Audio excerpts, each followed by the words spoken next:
Ya nos habíamos presentado anteriormente, somos estudiantes de la Universidad Nacional de la Amazonía Peruana, en las cuales tenemos un trabajo de responsabilidad social universitaria. Para ello hemos elegido el área de ciencias naturales sobre el cuidado de la biodiversidad. Eh, bueno, para este tiempo queremos aprovechar para que usted nos pueda dar unas respuestas con respecto a las preguntas que tenemos aquí. Para ello vamos a empezar con la primera pregunta. Con respecto a la primera pregunta tenemos: ¿cómo podría una comunidad generar ingresos que es rico en biodiversidad? Se habla mucho de comunidades, por ejemplo, que sí tienen recursos naturales bastante, y la mayoría de ellos no saben cómo aprovechar eso para que generen más tipo de ingresos económicos. Bueno, buenos días, mi nombre es Eduardo Gil Macedo, soy biólogo jefe en zoológico de Quistococha. Referente a tu pregunta, como opinión personal, como parte de mi carrera, lo que yo pienso que es fundamental, la educación ambiental, como primer punto. Como primer punto para yo poder aprovecharme sosteniblemente de mis recursos. Si yo estoy en una comunidad y enseño a todos mis pobladores, por ejemplo, cómo conservar el árbol de cedro, cómo conservar el árbol de uvos, vamos a decir. Entonces, le tengo que dar una alternativa a mi comunidad de que si le voy a prohibir tumbar un árbol de uvos, entonces, ¿qué reemplazo le doy para no tumbar ese árbol? Supongamos, solamente en el caso hipotético, en mi comunidad hay árbol de uvos, los uvos ahorita están fructificando. En el monte, en la selva, como quieras decirlo, el uvos es un manjar para los motelos, las tortugas de tierra. Entonces, yo le daría como alternativa a mis pobladores de que les educo diciendo: no hay que tumbar este árbol porque este árbol come los motelos.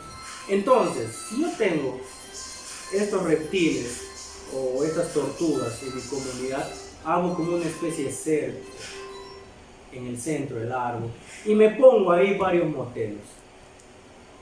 Entonces, primero ya está la educación ambiental, proteger el árbol, porque si le protejo me va a cuidar a mis animales. Ahora, la alternativa que le doy a mi comunidad es aprovecharme de ese recurso de manera sostenible. ¿Y qué hago? Le vendo como ecoturismo. ¿Me entiendes? Sí. En la comunidad tal, ahí protegen al árbol de uvos y le invito a los turistas a visitarle, no al árbol de uvos, sino a las tortugas terrestres, que son muy difíciles de ver en el mundo. Entonces, viene el turista, ya está consumiendo mi producto, que es el ecoturismo. Y no solamente voy a vender eso, ¿qué tal si para llegar a este árbol de uvos yo hago una ruta ecológica? De repente caminando, de repente en bicicleta, no sé. Y creo un circuito, el circuito ecológico hacia el árbol de uvos. ¿Y qué voy a ver en el árbol de uvos? No solamente el árbol, voy a ver también a las tortugas terrestres. Y por ahí de repente voy a ver a los pichicos, a las aves que se alimentan, por ejemplo el tucán, la tucaneta. Entonces, de esa manera, por hacer educación ambiental en pro de conservar una especie de árbol, ya estoy haciéndole un mundo sostenible para mi comunidad. Entonces tú sabes, para llegar a la comunidad tú tienes que pagar un pasaje. Y para entrar ahí también. Entonces ya estoy generando recursos económicos para la comunidad. Sí, interesante la respuesta. Yeah. Bueno, continuamos con la segunda pregunta, que nos dice: ¿qué estrategias se podría plantear? Ya nos ha hablado un poco de ello. No sé si hay otras estrategias más que se puede utilizar para aprovechar este. Sí, desde siempre yo he pensado que para conservar o para proteger un lugar tiene que haber tres pilares fundamentales: la educación ambiental, la investigación y la conservación. Sin esos tres pilares, lo que una comunidad, un país, una ciudad quiere hacer para proteger su espacio, su área verde o su ecosistema no va a funcionar. ¿Por qué? La investigación sirve para saber qué está pasando en mi bosque. De acuerdo a la investigación que yo haga, voy a plantear una estrategia de conservación. Entonces ahí interviene lo que es educación ambiental. Y posteriormente ya pues viene con los dos juntos, ya viene la conservación. Entonces ahí están los tres pilares: educación ambiental, investigación y conservación. Muy bien. Bueno, la tercera pregunta nos dice, ¿cuál es la importancia de las áreas naturales protegidas en biodiversidad del Perú? Ya. La importancia de una área natural protegida es conservar su flora y su fauna, o mejor dicho, sus recursos naturales, ¿sí? Hablemos de una sola especie que viene a ser el otorongo, ¿ya? Al otorongo le consideran una especie paraguas. ¿Qué quiere decir con eso? Tú te imaginas una paraguas, se abre y te cubre, ¿cierto? Ya. Si tú proteges al otorongo, estás protegiendo a otras especies que van debajo de él en la cadena alimenticia o en la cadena trófica, como quieras llamarlo. Por ejemplo, proteges al otorongo, también le vas a proteger al venado cenizo o al tapir.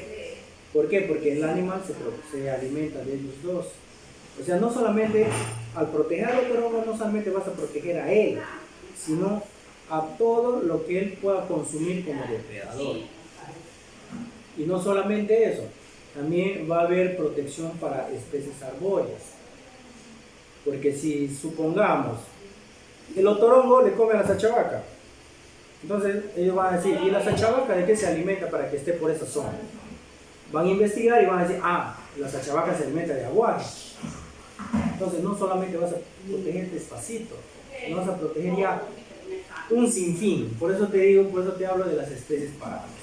Entonces, lo que comúnmente se hace en una área natural protegida es eso: proteger especies que tienen mucha relevancia en la naturaleza, ¿sí? Por ejemplo, el alpahuayo michana, que está acá cerca, ¿por qué ha sido creado como reserva? ¿Cuál ha sido su punto principal para ser creado como reserva? ¿Lo saben? ¿Pero qué cosa? La naturaleza. Ya. El alpahuayo michana ha sido creado para proteger a una especie de ave que se llama la perlita de Iquitos. Y entonces, esa única especie que vive en ese tipo de bosque que existe en el alpahuayo michana, o sea, el ave solamente vive en ese tipo de bosque. ¿Y cuál es su tipo de bosque? Varillal, arena blanca, suelo pobre en nutrientes. En todo el eje de la carretera tenemos ese tipo de bosque. Pero no vas a proteger toda la carretera. Entonces sacas una muestra, un pedazo de tierra y dices, acá lo voy a proteger. ¿Te das cuenta? ¿Por qué se ha creado la reserva Pacaya-Samira? Para proteger a los paiches, a las taricayas, a las charapas. Y gracias a ellos se sigue protegiendo otras especies. ¿Sí?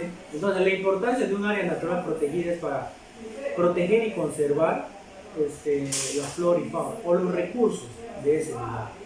Y ya, pues, y eso sirve para que más adelante tus nietos, bisnietos, tataranietos lo puedan ver, puedan conocerlo. ¿Sí? Bueno, continuamos con la cuarta pregunta. Nos dice, ¿cuáles son las principales amenazas a nuestra biodiversidad? Principales amenazas a nuestra biodiversidad. La primera amenaza y la amenaza que siempre va a existir a donde se vaya es el humano. El humano con sus actividades malogra todo, sea directa o indirectamente. Acá en la Amazonía lo que comúnmente se ve como amenaza es la tala ilegal del bosque. Si un maderero se va y dice, quiero tumbar este árbol de cedro, ve un cedro, lo voy a tumbar. No dice quiero, lo voy a tumbar. No le interesa la legislación, la protección, nada, simplemente lo tumba. Pero no se da cuenta qué tipo de especies de animales viven en ese árbol de cedro. En un árbol de cedro han reportado hasta 1000 especies de insectos. Imagínate, solamente hablando de insectos. Entonces, una de las actividades principales para destruir un ecosistema, la tala indiscriminada. Y eso ya conlleva a muchas cosas: la caza ilegal, la extracción de otras especies, de, por ejemplo, flora y fauna, por ejemplo. Si tú estás haciendo tal ilegal, ¿qué es lo que hacen los madereros acá? Se van, llevan su farina, su azúcar y su arroz y su frijol.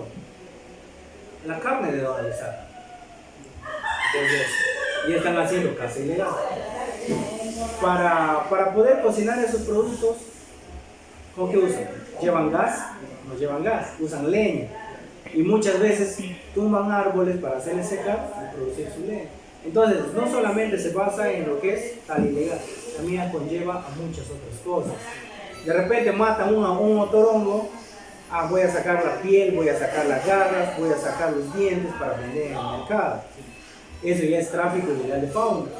O sea, la tal ilegal ya se va ramificando en muchos otros problemas. Otro principal factor que afecta como lo que me estabas preguntando, las amenazas, es en la pesca. En la pesca, acá lo que comúnmente llamamos a las personas que no saben pescar, le decimos afasis, ¿no? Muchos de estos tipos de personas afasis, en vez de lanzar el anzuelo y jalar, ¿qué es lo que hacen? Echan barbasco. No solamente barbasco, echan catagua. Entonces son tóxicos para los peces y a la vez también tóxicos para nosotros, pero no nos damos cuenta de eso. Entonces, ¿qué es lo que hacen ellos? Buscan barbasco, lo machacan, lo trituran y el líquido comienza a esparcir. Entonces ellos bacán comienzan a juntar todo eso, pero no se dan cuenta que todo ese tóxico se va sentando en la tierra, en el lodo. Y con el tiempo ese lago, ese río, esa laguna se va a hacer pobre en cuanto a biodiversidad. Mejor dicho, se va a quedar sin animales, tan solo porque el Señor no sabía pescar o por ambicioso quiso matar. ¿Sí? Entonces, como les vuelvo a decir, el principal problema para conservar la biodiversidad es que el humano no debería aparecer por ahí, porque somos el máximo depredador que tenemos. Siguiente pregunta. Continuamos con la quinta pregunta, que dice: ¿qué acciones debemos realizar para conservar la biodiversidad en el Perú? Ya, esa pregunta está relacionada a la primera, como te mencioné. Para mí, el principal factor de conservar el medio ambiente o la biodiversidad es la educación ambiental. La base principal para que tú puedas aprovecharte de manera sostenible con lo que quieras hacer. Si haces una buena educación ambiental y a tu programa de educación ambiental le planteas a tus autoridades, sea alcalde, presidente regional o presidente de Perú, y ellos te ayudan, te apoyan, entonces tu educación ambiental está funcionando.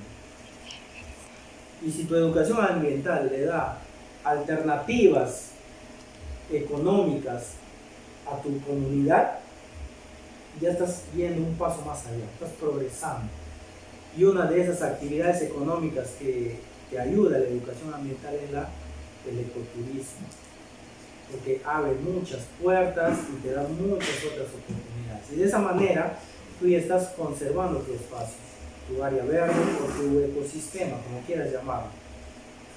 Entonces, para mí, la base principal es la educación ambiental. Si no tienes una buena educación ambiental o tus autoridades no te ayudan para implementar tu educación ambiental, todo se va a caer. Así es. Bueno, con eso hemos terminado la pregunta. Más bien agradecerle por el tiempo que nos ha brindado. Y no sé si quieres dar algunas palabras para terminar más que todo. No, más bien agradecerles a ustedes por venir a hacer esas preguntas, ya que ayuda bastante en cuanto a impartir el conocimiento de uno hacia los demás, lo que es muy importante, compartir el conocimiento. Nada más. Bueno, muchas gracias. Listo.